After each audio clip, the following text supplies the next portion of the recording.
Videoing you, shit, best do man. Only for you.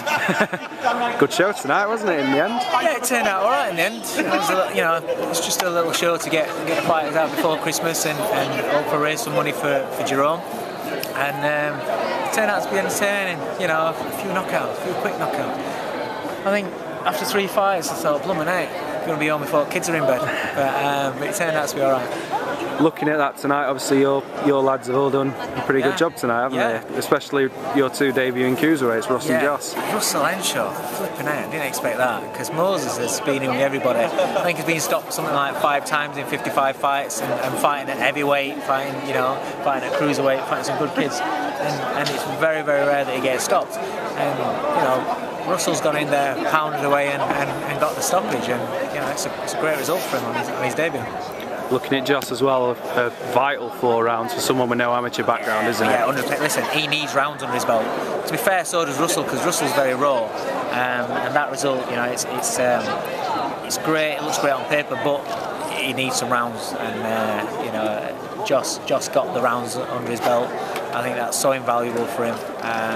He'll learn so much from that, because no matter what people want to say, unlicensed to professional is quite a big jump, and he's done that now, and he was very, very nervous beforehand.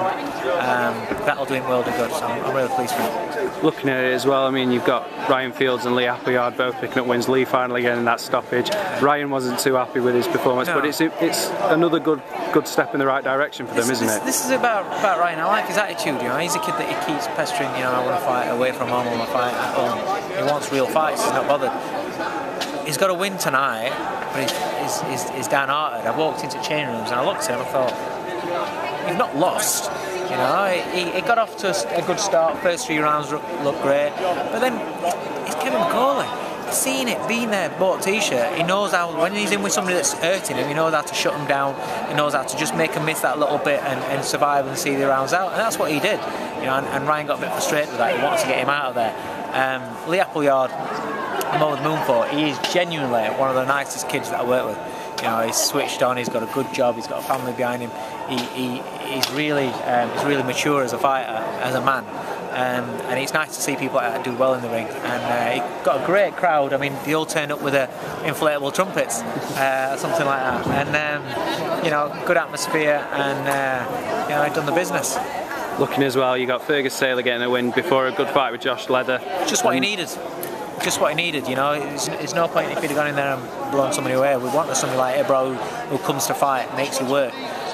Because the Josh Leather fight is going to be a good fight. It's two unbeaten fighters.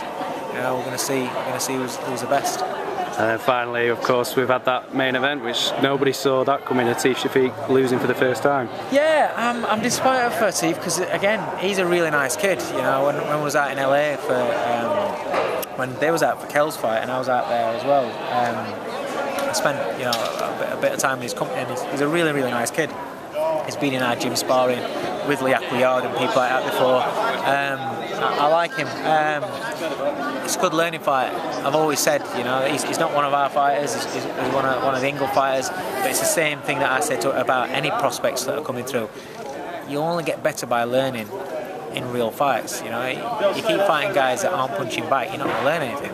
And he's had a good learning fight there. There's a few lessons and a few mistakes he can pick up on and improve on, and it'll make him a better fighter. He's only a young kid.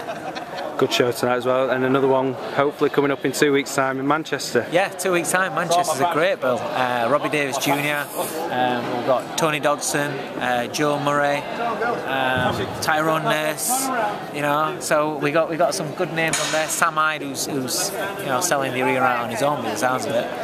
We've got some good fights in there, some good fighters, some good prospects. So I'm looking forward to that. But before that, we all know what's happening next week. We might, while we're here, let's get a bit of a word about it. Yeah. 1 week to go till the big fight, Tony against Nathan Cleverly. How's he looking? Fantastic. Listen, I've said it before, trainers always say, oh, he's looking great, he's looking this, he's looking that. But as the weeks have been counting down, I've not been looking and thinking, oh no, we've only got 5 weeks, oh, we've only got 4 weeks, oh, this is flying. I've been excited because we've only got 4 weeks, we've only got 3 weeks, and now we've only got a week. I'm excited because I'm not chasing anything with him. You know, there's going to be a few people shot next week. All he's got to do is go out there and do what we've been working on. Go out there and listen. And there's going to be a lot of people shocked. It's not just about Tony Bellew can punch and he's a bomber.